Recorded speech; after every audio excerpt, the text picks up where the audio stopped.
បាទសួស្តីនេះមនោខាងយើងបាទទៅទៀនពួងទាងាយបាទតោះអូយ៉ាងដើមតោះទស្សនាវិធីទៀនពួងអស់គ្នាបាទឥឡូវទៀនឆ្អិនហើយបាទនេះតែមើលអស់គ្នាបាទនេះបងប្អូនបាទអូខេហើយបាទបងយើងចាំខ្លោចបាទខ្លោចយើងដកលុយសិនបាទបងយើងជានេះអូចាណាបងនេះតែ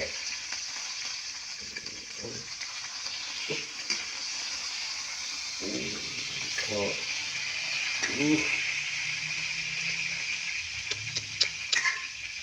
ខ្លោចបាទ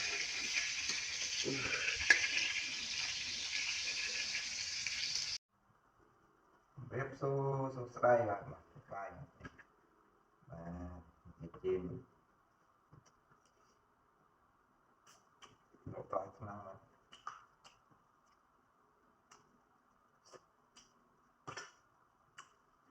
ចុងខែមុនចុងខែបាទនេះពួកគេជឿបាទ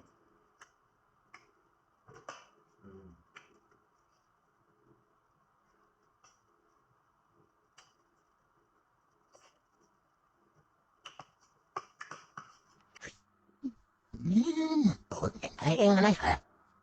Mà nè, ba dịch ô lại cực nó dương tiêu chân mà ở tiền biết triệu ra đấy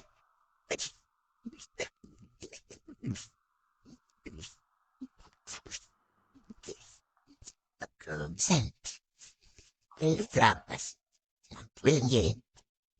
mỗi miền hàng tiêu này mà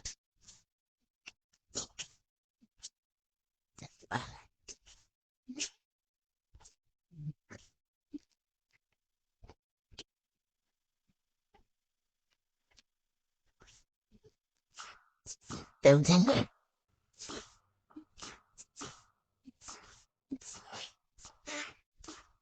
dùng tiếng bự này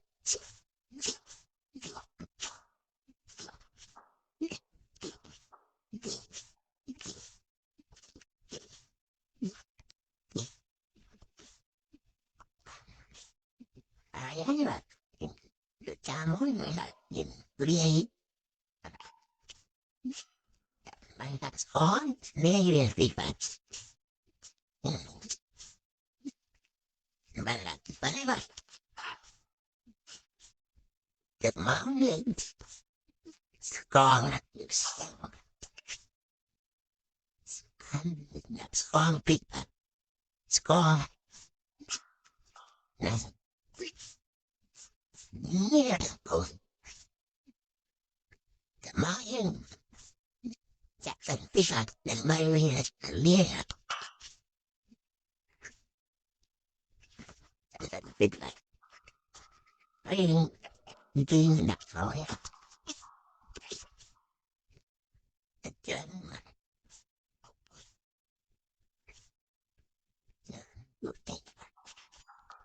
máu lên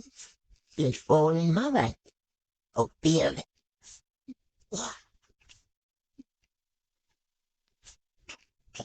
lọt được cái hai ổ tia một mở lên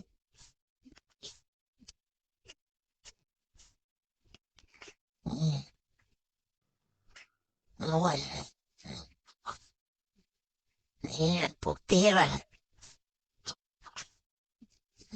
vì cái lại chuyện ổ tia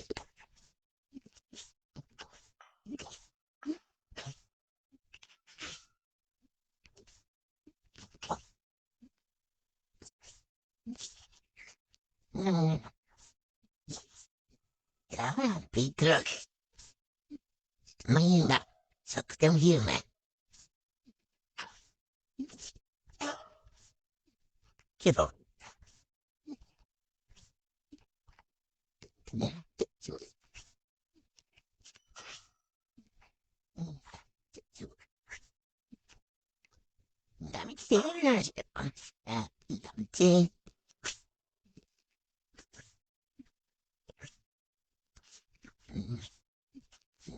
Tay kịch mà ổn mấy tặc lắm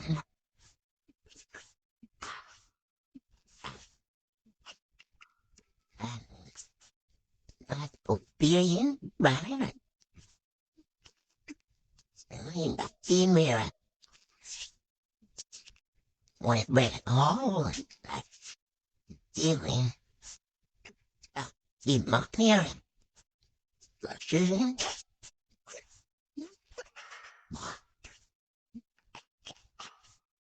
lip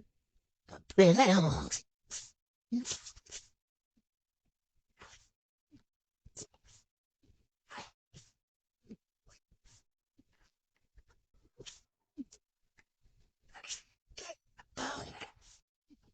về lại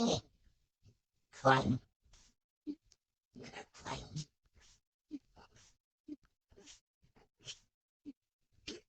ngu mà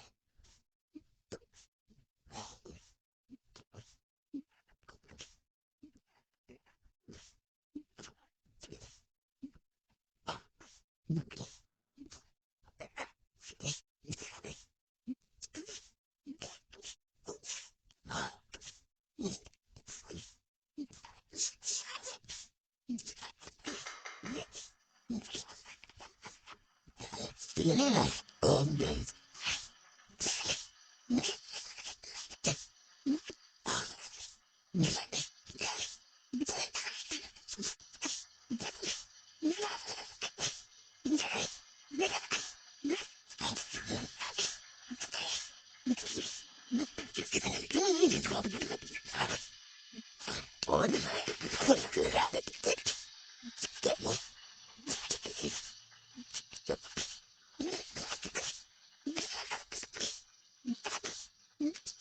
bố này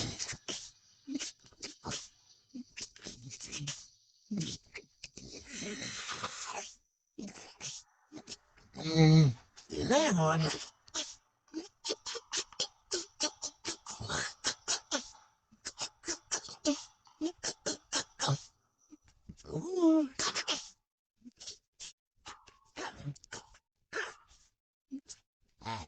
chuyện này không chuyện bố là